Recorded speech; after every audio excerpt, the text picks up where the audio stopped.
Bonjour à tous et à toutes. Ça me fait plaisir de vous voir. J'espère que vous avez bien mangé, que vous êtes rassasiés. Monsieur le Président du Corim, chers invités de la table d'honneur, j'en profite pour saluer en particulier une personne avec laquelle j'ai beaucoup travaillé au cours des derniers mois, la présidente du Cercle circumpolaire Inuit, Lisa Kuliki Koperkaluk. Lisa, thank you so much. It's always a pleasure to see you. Et ça me fait plaisir de te voir particulièrement ici à Montréal. Ça me fait plaisir de terminer cette session parlementaire. Il nous reste environ 2 jours la semaine prochaine, en revenant ici, à la maison, pour partager le fruit de nombreux mois de travail. Parce qu'en effet, la semaine dernière, en fait vendredi dernier, on a lancé à Ottawa la nouvelle politique d'affaires étrangères de l'Arctique, aux côtés du ministre de la Défense, Bill Blair, aux côtés aussi du ministre des Affaires du Nord, Dan Vandal, les 3 premiers ministres des territoires et également plusieurs leaders inuits et chefs autochtones. Donc, l'Arctique est une priorité pour notre gouvernement et c'est une priorité pour moi depuis un bon moment. Au cours de la dernière année, l'Arctique a été au cœur de nos priorités au niveau du gouvernement, avec la nouvelle politique en matière de défense et avec la vision pour l'Arctique de la garde côtière. Alors maintenant, on ajoute notre nouvelle politique étrangère pour l'Arctique. Et cette politique, c'est un changement fondamental dans la façon dont nous percevons l'Arctique sur l'échiquier mondial. Alors, désormais, nous devrons travailler en plus étroite collaboration avec nos alliés afin d'accomplir nos objectifs dans le Nord et en Arctique. Le territoire est vaste et la compétition géopolitique s'accentue. Travailler étroitement avec les États-Unis va de soi. Nous partageons de nombreux intérêts dans la région. Nous défendons conjointement l'Arctique nord-américain et c'est aussi une priorité pour les Américains. C'est important de travailler étroitement avec nos alliés parce que les règles mises en place depuis maintenant la Deuxième Guerre mondiale qui aidaient à prévenir les conflits dans la région sont de plus en plus mises à l'épreuve.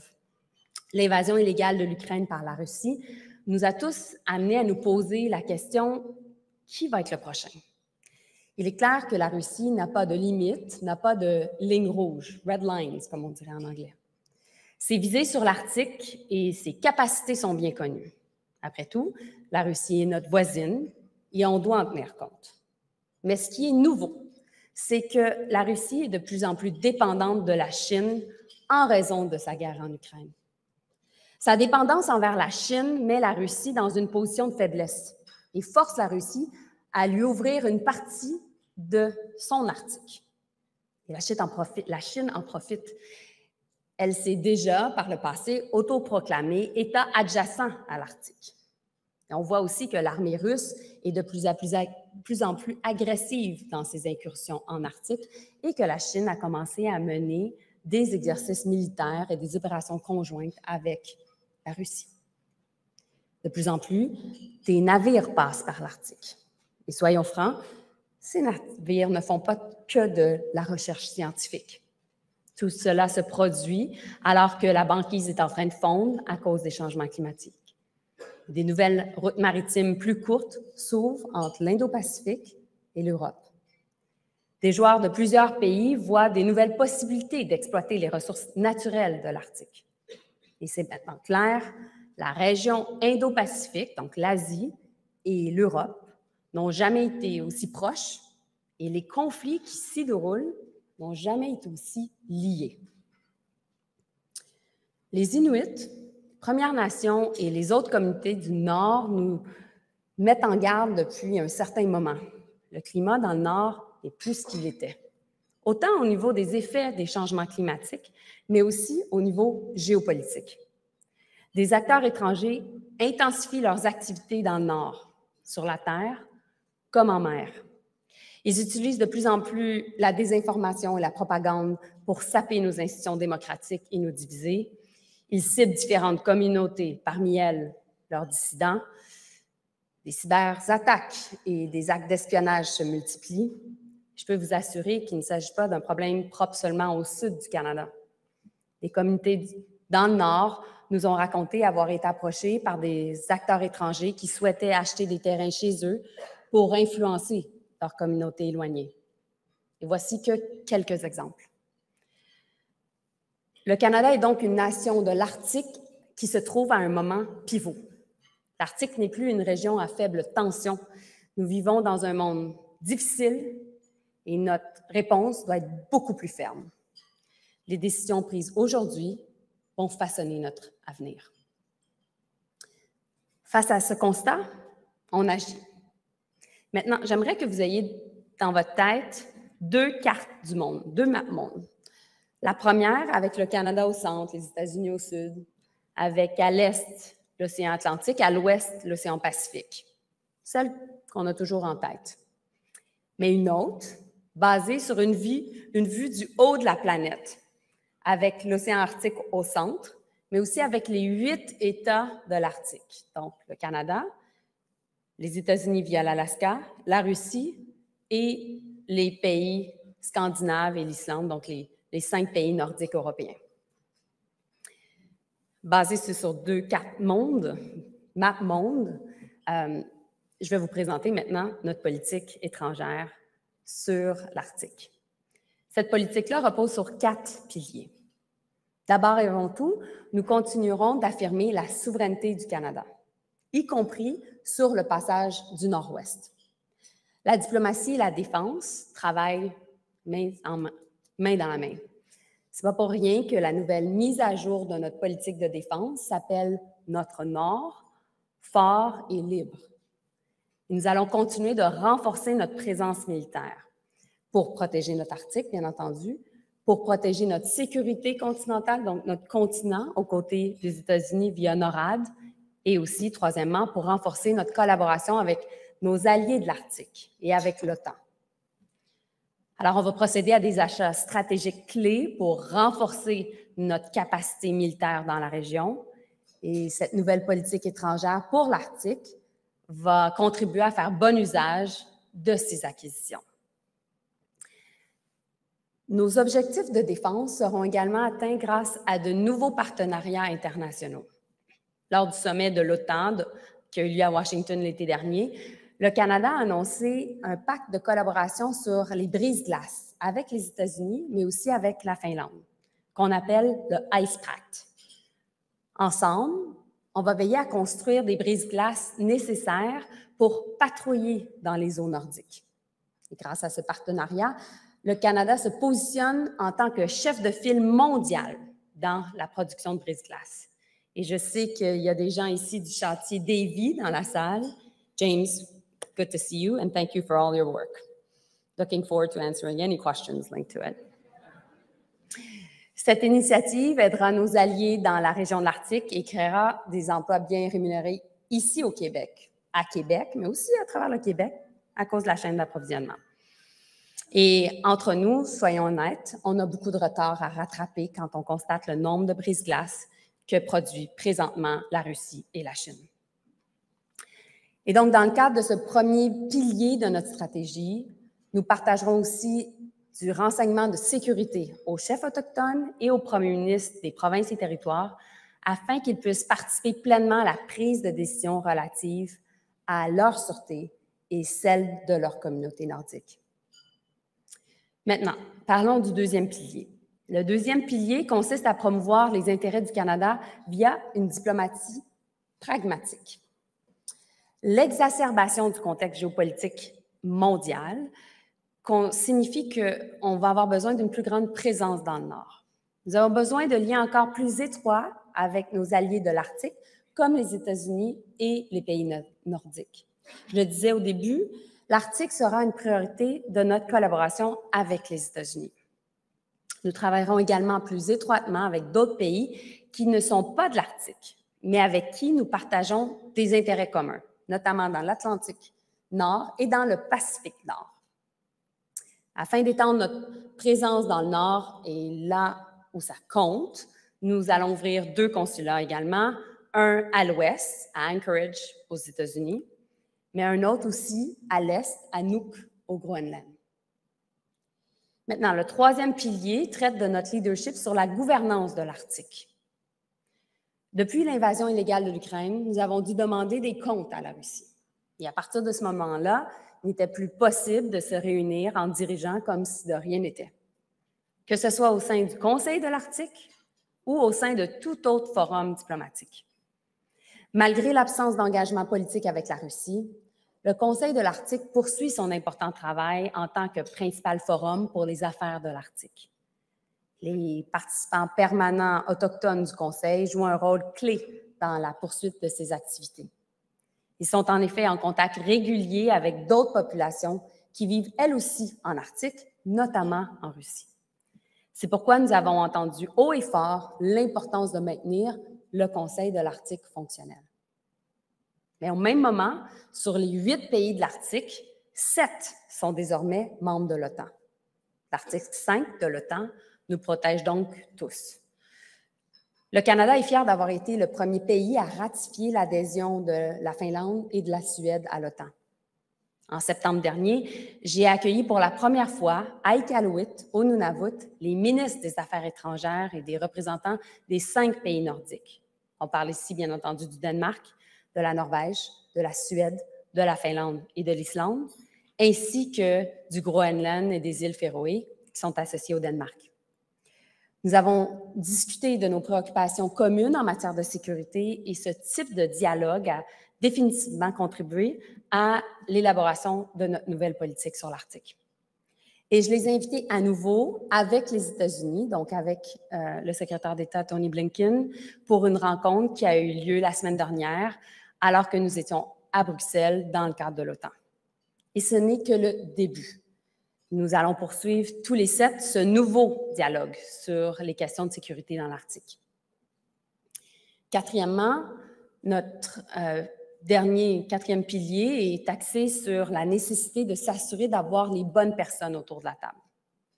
Le Canada aura désormais un ambassadeur pour l'Arctique.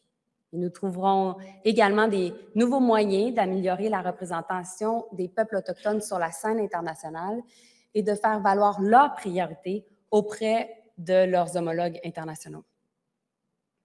Over the last few months, I've had the chance to talk on several occasions with people from the North and representatives of Indigenous peoples. And we've talked a lot about the security issues that they face on a daily basis. It goes without saying that those living in the North are best placed to know what's going on in the North.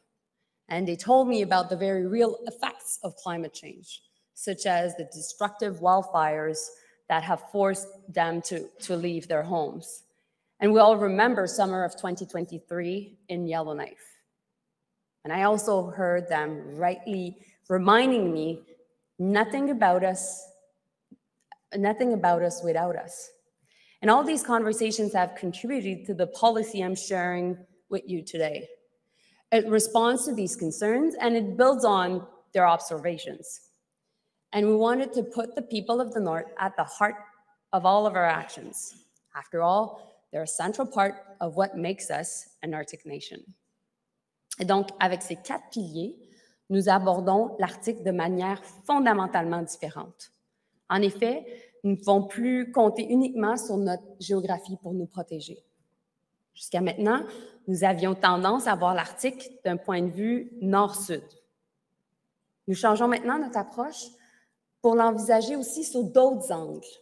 Le premier, nous devons mettre l'accent sur les relations que les Inuits et les populations de l'Arctique ont entre eux et avec leurs pairs.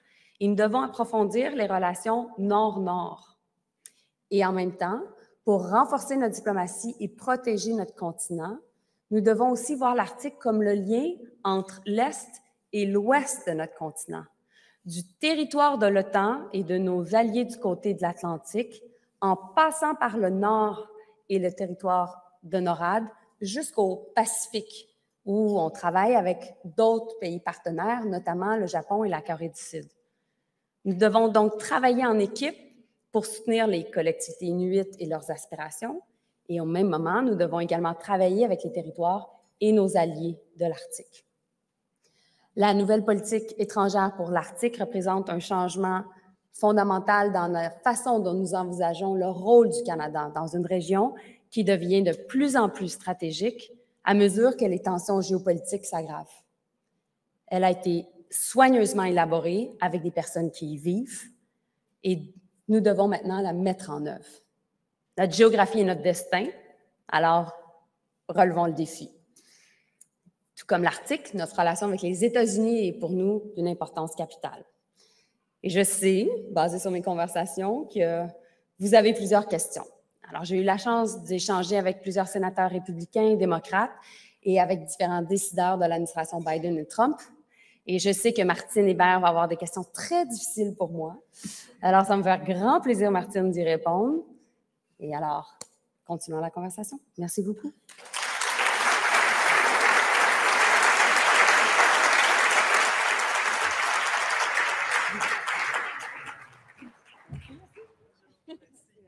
Merci.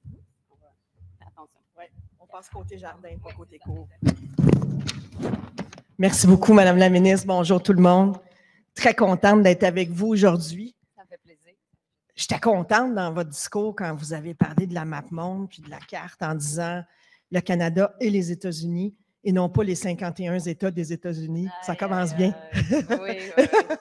Ben, en fait, nous voilà rassurés. Moi, ce que j'ai dit à la blague aussi, c'est que, surtout à mes amis sénateurs républicains, Fort Lauderdale pourrait être la 11e province du Canada. Il n'y a pas de problème. Très bon. Très bon. Commençons par quelques questions, parce que je pense que la politique sur l'Arctique, c'est très intéressant et très important pour le Canada, surtout dans le contexte actuel, vous l'avez bien mentionné. Commençons par l'éléphant dans la pièce, la Russie. On sait, on connaît tous les événements géopolitiques, on sait que ça change la donne, vous l'avez abordé brièvement dans votre allocution. J'aimerais ça que vous nous parliez comment on va travailler avec cet éléphant dans la pièce, là, qui est la Russie, dans le cadre de votre nouvelle politique. Au niveau de l'Arctique, ça fait des années qu'on travaille avec la Russie. Mais ce qui a vraiment profondément changé dans la géopolitique, c'est parce que, justement, la Russie devient dépendante de la Chine. La Chine, ça fait longtemps qu'elle veut s'établir comme un partenaire, un pays, entre guillemets, de l'Arctique. Et la Chine veut utiliser les voies maritimes les plus courtes pour faire en sorte de se positionner de façon avantageuse. Et donc, de pouvoir être capable d'acheminer beaucoup de ces produits de l'Asie vers l'Europe de façon rapide. En même temps, ce qui se passe présentement, c'est que nous, on doit s'assurer, dans ce contexte-là, de protéger le passage du Nord-Ouest, de pouvoir nous protéger nous-mêmes. Et c'est pourquoi je sais que, je viens d'annoncer un poste d'ambassadeur pour l'Arctique, 2 nouveaux consulats, mais fondamentalement aussi, on doit regarder cette politique étrangère-là de concert avec notre politique de défense. Et notre politique de défense, ce qu'elle prévoit, c'est qu'on fait le plus gros investissement de nos récentes générations, là, des 30 dernières années, en défense.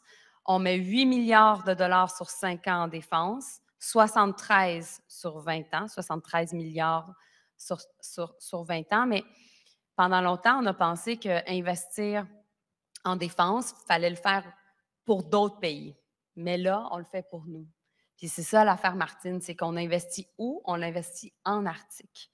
Et donc, 88 nouveaux F-35, des nouveaux aéronefs, des nouveaux navires, des nouveaux brise-glaces, un nouveau contrat pour des sous-marins. Aussi, on va toute une nouvelle série de radars à moderniser.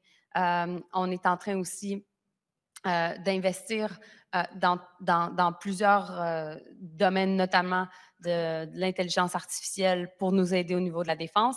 Puis en plus, on va investir dans des infrastructures importantes dans le Nord avec 5 nouveaux, en anglais je dirais hubs, 5 nouveaux regroupements à travers l'Arctique. Donc, c'est vraiment des investissements générationnels. Et dans les circonstances, on ne peut pas juste avoir une politique de la défense sans avoir, dans le fond, sa fondation qui est une politique étrangère. Et c'est pourquoi on est arrivé avec cette nouvelle approche-là. Et on ne fait pas juste parler de la Russie, mais on parle aussi de la Chine.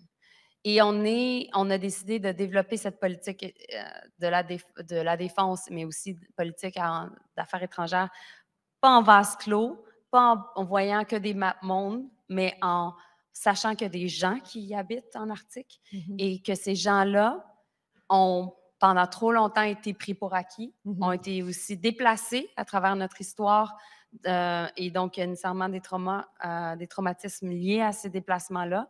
Et là, on s'est dit, ben, on doit travailler avec eux dans notre nouvelle vision de réconciliation et en même temps être capable de faire les investissements nécessaires. Okay. Je veux qu'on revienne sur la question de l'argent parce que c'est le nerf de la guerre, là, on s'entend.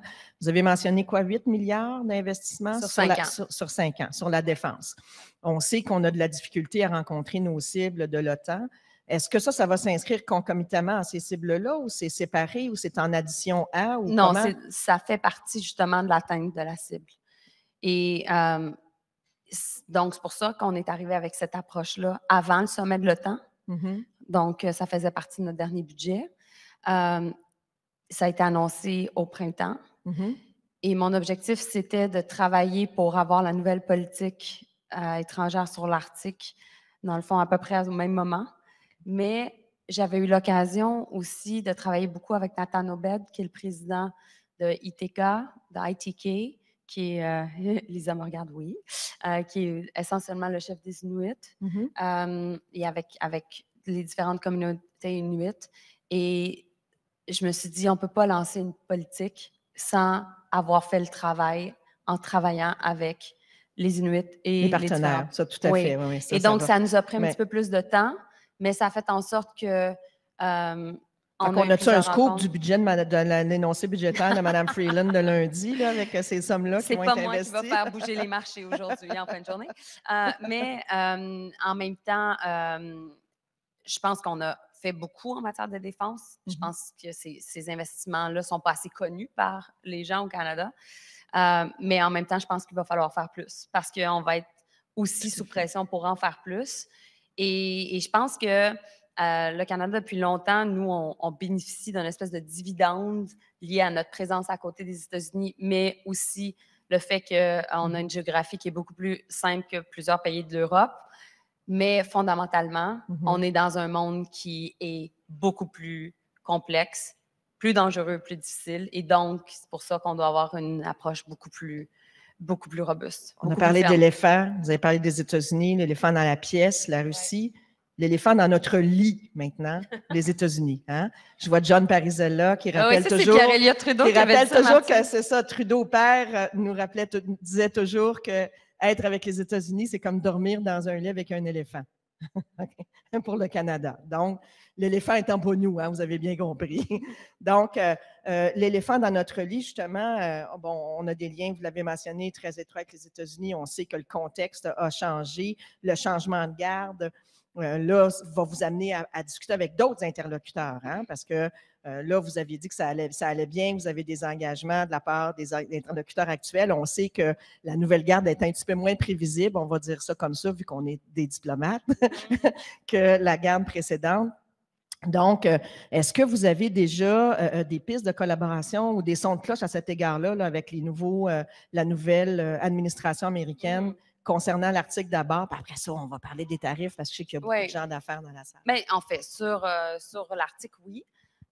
Justement, le premier ministre avait en tête notre plan sur l'Arctique, notre politique étrangère sur l'Arctique et notre politique de défense lorsqu'il a rencontré le président élu Trump à Mar-a-Lago. Et donc, ils se sont entendus sur le fait que ça allait être une priorité et ça allait être une priorité dans le contexte de notre G7. Trump avait identifié à l'époque, lors de son premier mandat, dans le fond, le fait que les États-Unis ne construisaient pas assez de brise-glace. Puis il y avait une grande frustration par rapport à ça. Entre-temps, nous, on avait donné un contrat à la Navy pour la garde côtière. James me regarde, oui. Et éventuellement, ce qui s'est passé, c'est que en Finlande, les Russes étaient propriétaires d'un chantier naval à cause des sanctions que la Finlande a imposées. Le chantier Navy a pu acheter un chantier naval de brise-glace en Finlande. Et éventuellement, là, présentement, la DV regarde pour faire des acquisitions intéressantes aux États-Unis. Donc, on a créé le ICE Pact sous Biden cet été, mais Trump était très, très, très intéressé par ce ICE Pact-là et voulait faire en sorte qu'on en fasse plus. Maintenant, ce qui est fascinant, c'est qu'alors... Est-ce qu'il l'est toujours? Parce qu'on sait que... Oui, quand je dis le ICE Pact a été annoncé cet été, donc lorsque le premier ministre en a parlé à Mar-a-Lago, il était très intéressé par cette entente-là. Et pendant longtemps, on a fait des investissements militaires, mais le Canada n'a pas une grande production militaire ici, d'approvisionnement militaire ici. Et alors qu'on investit des milliards de dollars, mais il faut être capable de créer des emplois ici. Et c'est pour ça que la question des brise-glaces devient un avantage concurrentiel dans ces circonstances. Bien, c'est ça, ma prochaine question. Puis, je vois beaucoup de gens d'affaires qu'on connaît. Là, on a abondamment parlé de la menace tarifaire là, qui plane sur nous. Pensez-vous que quelque chose comme le ICE Pact, justement, qui peut être un atout pour nous dans ce qui s'en vient avec la suite, justement, comme une espèce d'instrument pour dire, bien, démontrer aux Américains, bien, regardez, là, c'est comme on a des alliances à plusieurs égards, dont celui-là. Oui, moi, je pense que oui. Puis, je pense que les Américains vont aimer le fait sur l'Arctique que pendant longtemps, le Canada ne voulait pas parler de l'Arctique avec l'OTAN parce qu'on voulait juste être capable de parler de NORAD avec les Américains. Puis, notre partie de l'Arctique ne devait pas être liée à la partie de l'Arctique qui est européenne. Et cette politique étrangère change cette approche-là parce qu'on se dit non, on doit regarder ça comme un tout. Puis, quand on est à l'OTAN, on ne doit pas avoir peur de parler de l'Arctique. Puis, on doit créer cette collaboration entre NORAD et l'OTAN.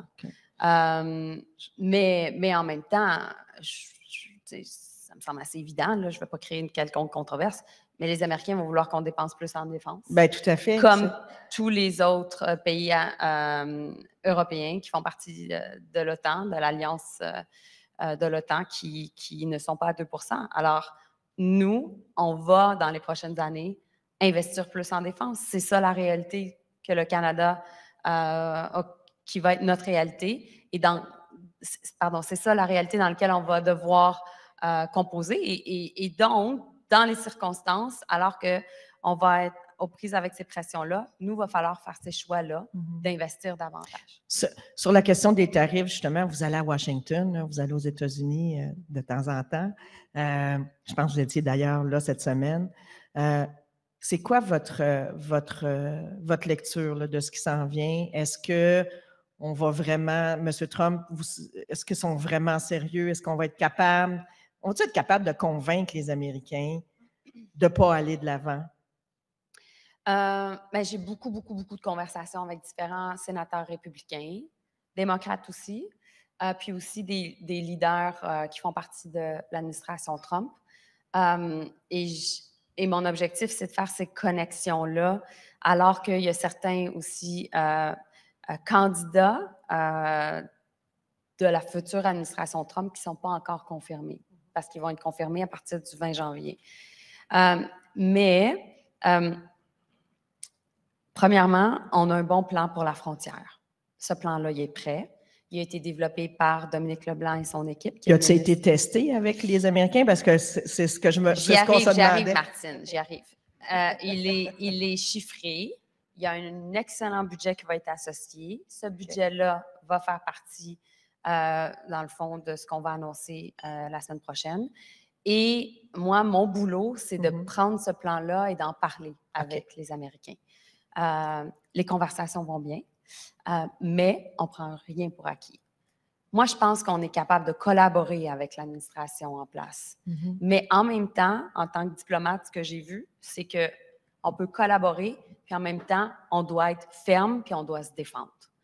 Puis, je vais être extrêmement claire pour tous les gens d'affaires qui sont ici. On va se battre pour chacune des jobs au Québec, au Canada. On va-tu faire comme M. Ford a dit? On va avoir plusieurs outils à notre disposition, puis on va être prêt à utiliser tous les outils à notre disposition pour défendre nos emplois. Et donc, on doit être capable de passer ce message-là. C'est pas vrai que lorsque on a des partenaires qui prennent des décisions qui peuvent être à notre détriment, qu'on ne réagit pas. On fait les deux en diplomatie. On collabore, puis on passe des messages difficiles. Puis, je pense que la diplomatie est encore plus importante lorsqu'on a des conversations difficiles. Et ce que je vois à Washington, pour avoir eu vraiment beaucoup de rencontres, c'est qu'il y a un certain malaise par rapport à l'approche des tarifs. Parce qu'au final, le Canada, c'est un grand ami, c'est le meilleur ami des Américains. Mais parce qu'on a cette amitié-là, parce qu'on a cette interdépendance-là, elle va des deux côtés. Elle va des Américains, de nous vers les Américains, mais elle va aussi des Américains vers nous. Parce que notre secteur énergétique, notre secteur automobile, on est interconnectés. Tu le sais, tu as été délégué général Tout à fait, du Québec à New York. Donc, on a beaucoup de conversations. La ministre des Finances, la ministre de la Sécurité publique, l'ambassadrice à Washington, Kirsten Hellman, le premier ministre et moi. Et je pense que nos messages résonnent, mais en même temps, il y a une imprévisibilité avec l'administration Trump. Au final, qui décide? C'est le président élu, Trump.